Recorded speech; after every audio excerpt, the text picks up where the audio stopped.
소추대리인 법무빈 양재의 황희석 변호사입니다. 간단하게 소위 PT를 할 수 있도록 자료를 준비했으니까 화면을 보면서 설명하도록 하겠습니다. 중복되지 않는 범위 내에서 탄핵 소추의 요지를 간략하게 살펴보도록 하겠습니다. 목차는 12.3 비상계엄과 피청구인의 가담 행위를 살펴보도록 하겠습니다.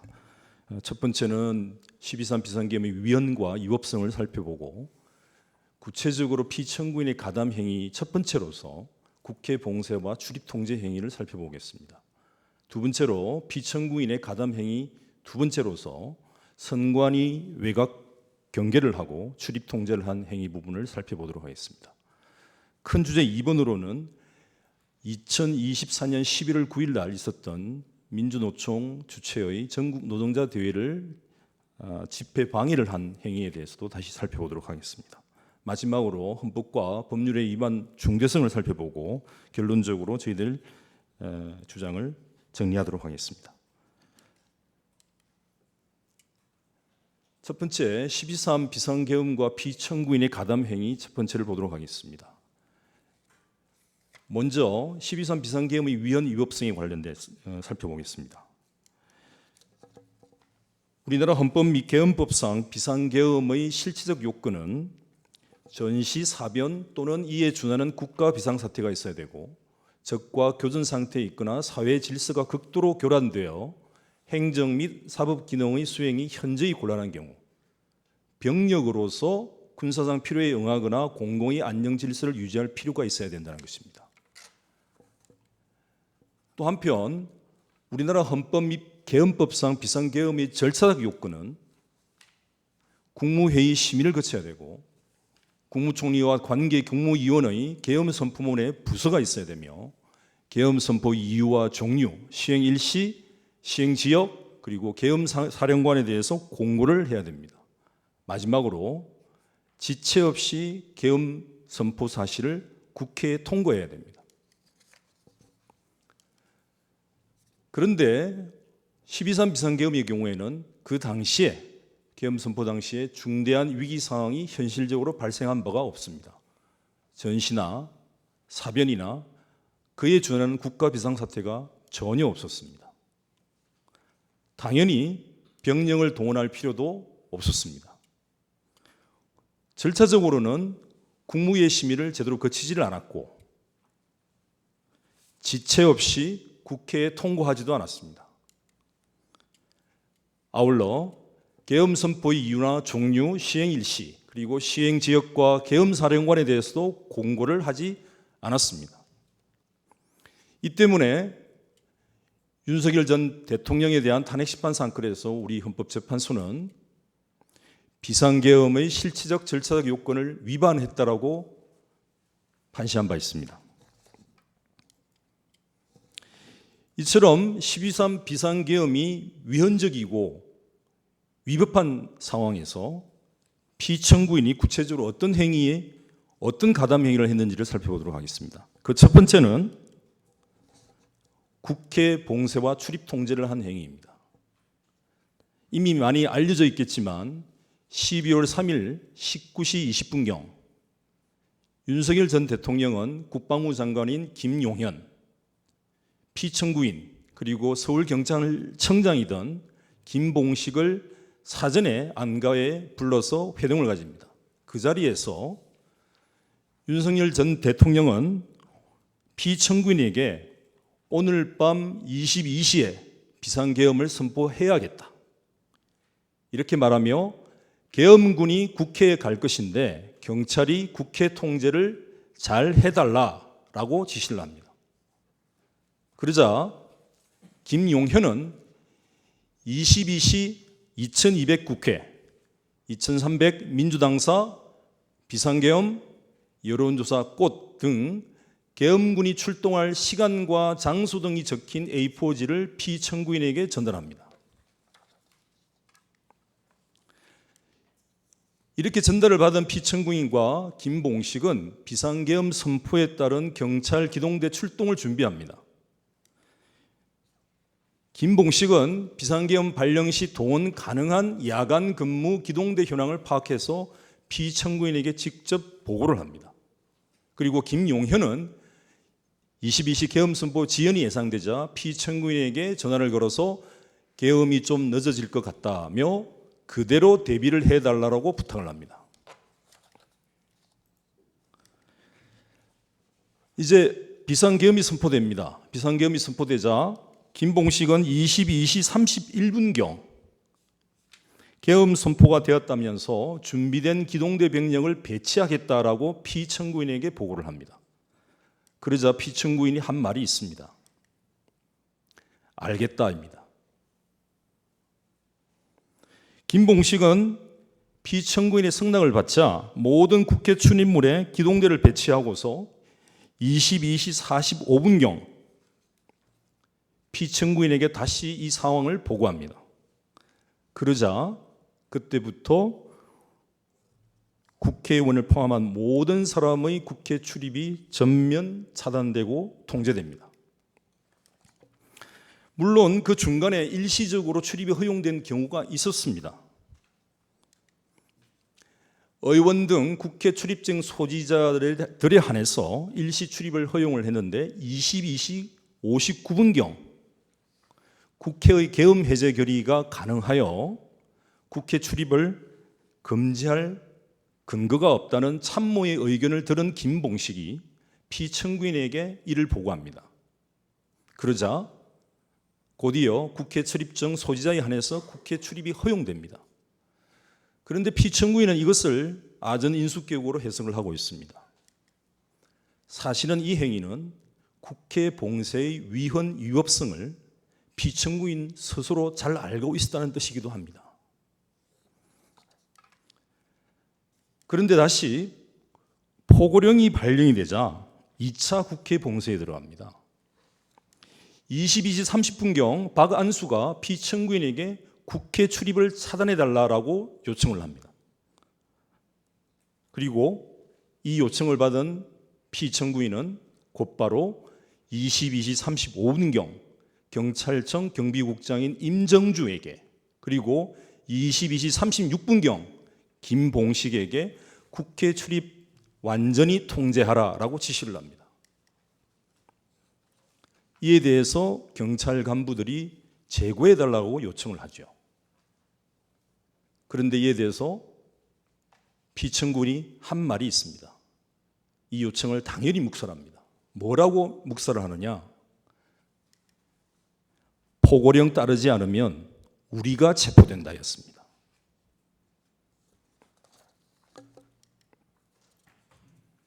피청구인의 가담 행위 계속 보겠습니다. 이를 요약을 하자면 12월 3일 22시 48분경부터 국회에서 경찰이 철수하는 12월 4일 01시 45분경까지 약 3시간 넘게 경찰 기동대 28개, 총 1740명가량을 국회 주변에 배치하고 경찰버스 168대, 지휘차량 56대 등 차량 등을 동원해서 국회의원을 포함한 민간인의 국회 출입을 통제했습니다. 바로 이것이 국회 봉쇄라고 하는 것입니다. 그 구체적인 현황과 일시는 여기에 기재된 표와 같습니다. 이런 국회 봉쇄 행위로 해서 국회의원뿐만 아니고 다른 보좌관들, 기타 출입증을 가진 사람들, 시민들 모두가 출입을 할 수 없었고 심지어는 국회의장께서도 직접 월담하는 이런 장면이 나오기까지 했습니다.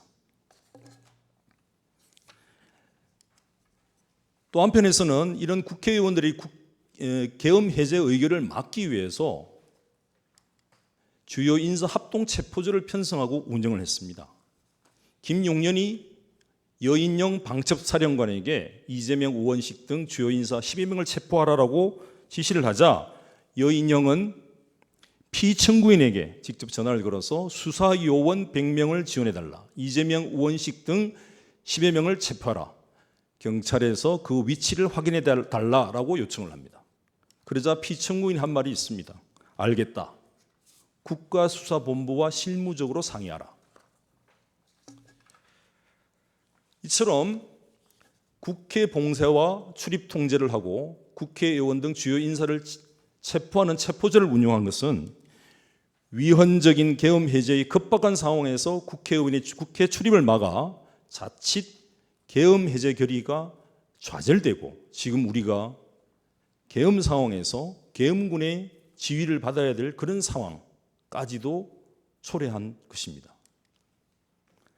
따라서 이는 국회의 계엄 해제 요구권을 침해한 것이자 국회의원 심의 표결권을 침해했고 국회의원 불체포 특권을 침해했으며 대의민주주의를 무력화하는 가히 위헌 위법적인 행위라고 하지 않을 수 없습니다. 두 번째로 피청구인의 가담 행위 중에서 선관위 외곽 경계를 지시하고 출입 통제를 지시한 행위입니다. 22시 30분경에서 22시 40분경 여인형 방책부사령관은 다시 피청구인에게 연락을 합니다. 선관위 세 곳에 계엄군이 진입할 예정이다. 그러자 22시 41분경 피청구인은 김준영 경기 남부경찰청장에게 직접 선관위와 연수원에 경찰을 보내 출입을 통제하라라고 지시를 합니다. 그러자 과천서 소속 경찰과 경기 남부청 소속 기동대가 과천 중앙선관위에 배치가 되고요. 수원 서부서 소속 경찰과 경기 남부청 기동대 경력들이 선거연수원에 배치가 됩니다.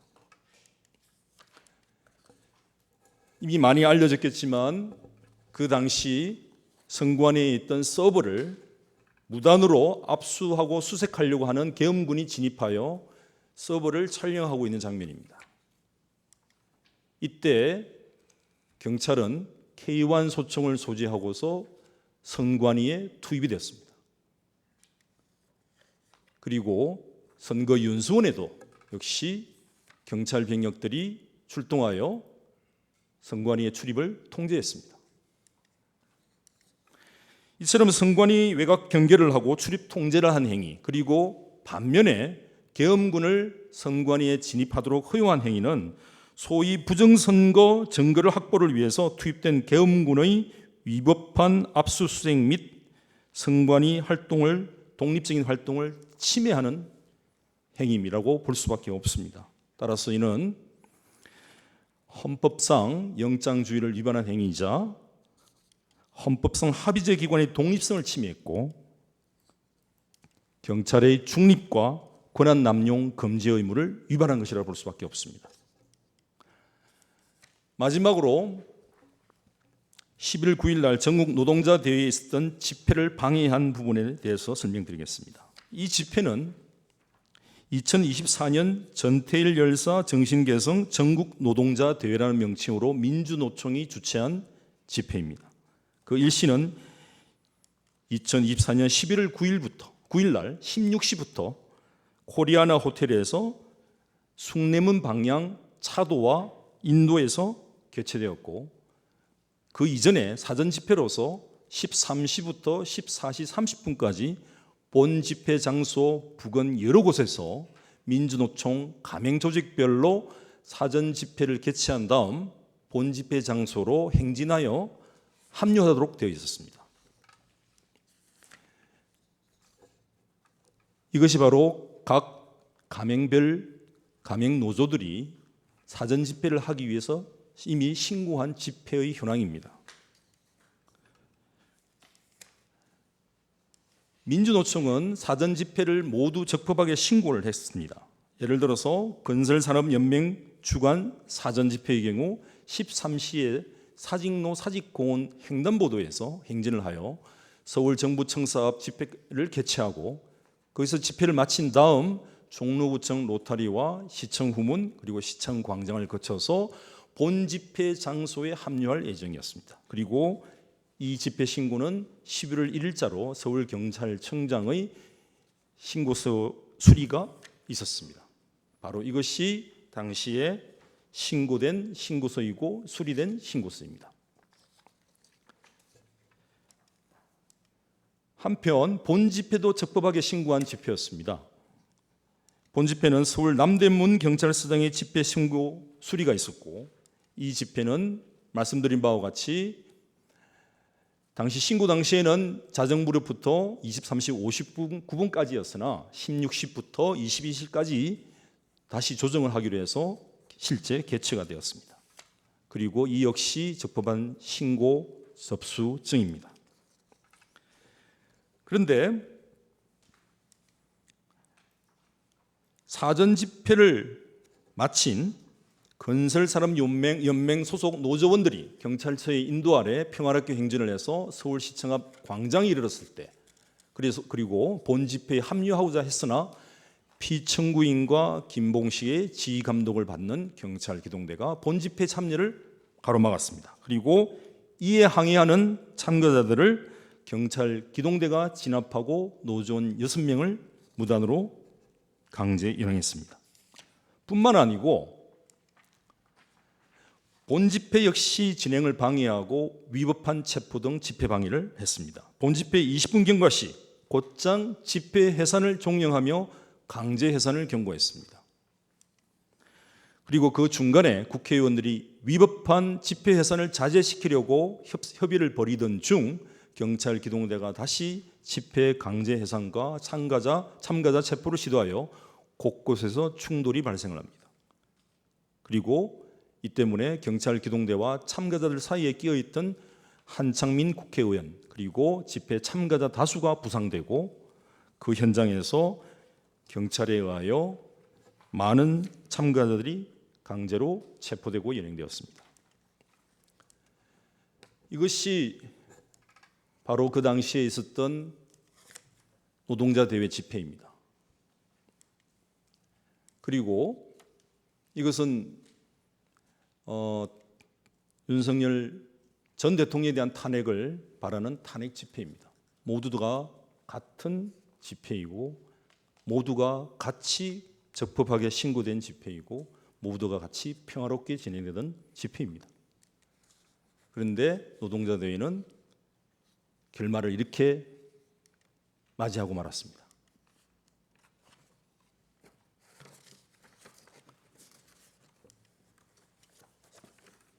이것은 헌법이 보장하는 집회 결사의 자유를 침해한 것에 다름 아닙니다. 적법하게 신고되고 평화롭게 진행되던 사전 집회와 행진, 그리고 본 집회에 대해서 피청구인 등 경찰 지휘부는 자의적이고 폭력적으로 해산 일변도의 집회 대응을 했고, 그 과정에서 수많은 사람들이 체포되고 부상을 입었으며 강제 연행되었습니다. 경찰이라는 국가 공권력에 의한 헌법상 집회 결사의 자유에 대한 중대한 침해가 아니라고 할 수 없습니다. 다른 한편에서는 이것이 12월 3일 날 12.3 비상계엄을 앞두고 피청구인과 기타 경찰의 지휘부가 불필요한 강제력을 행사해서 집회 참가들의 도발을 오히려 불러일으키고 공권력을 동원하기 위한, 명분을 축적하기 위한 강제력 행사가 아니었는가라고 의심할 수밖에 없는 상황이었습니다.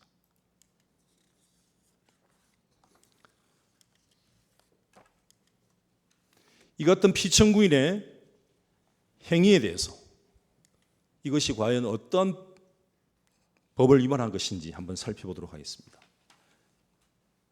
피청구인은 위헌적 비상계엄 관련해서 윤석열과 내란 종료 임무 종사자들의 지시와 요구를 그대로 추종했습니다. 단 한 번도 아니오라고 한 적이 없습니다.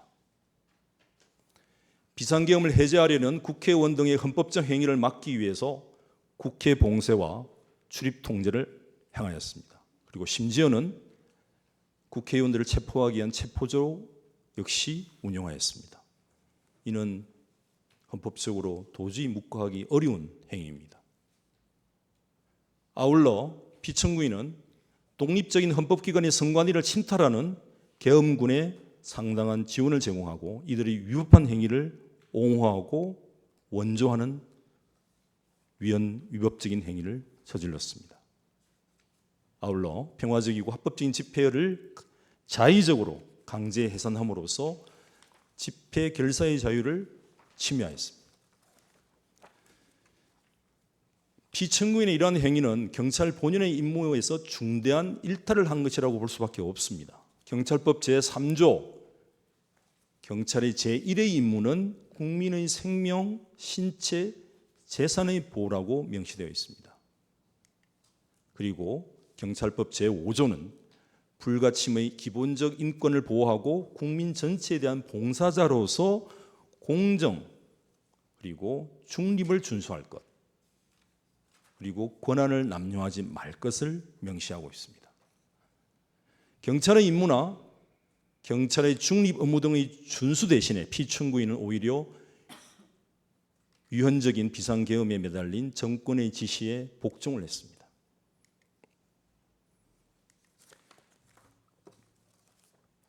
결국 위헌 위법한 비상계엄을 선포한 대통령의 내란 행위에 가담하고 국회의 계엄 해제권 행사를 방해함으로써 헌정 질서를 위태롭게 한 피청구인의 행위는 그 헌법 위반 정도가 매우 중대합니다. 이로 인해 야기된 헌법 질서에 대한 부정적 영향이 피청구인의 경찰청장 지위를 박탈하는 것으로 인한 손실보다 압도적으로 큽니다. 이에 피청구인 경찰청장 조지호를 파면하여 주시기 바랍니다. 이상입니다.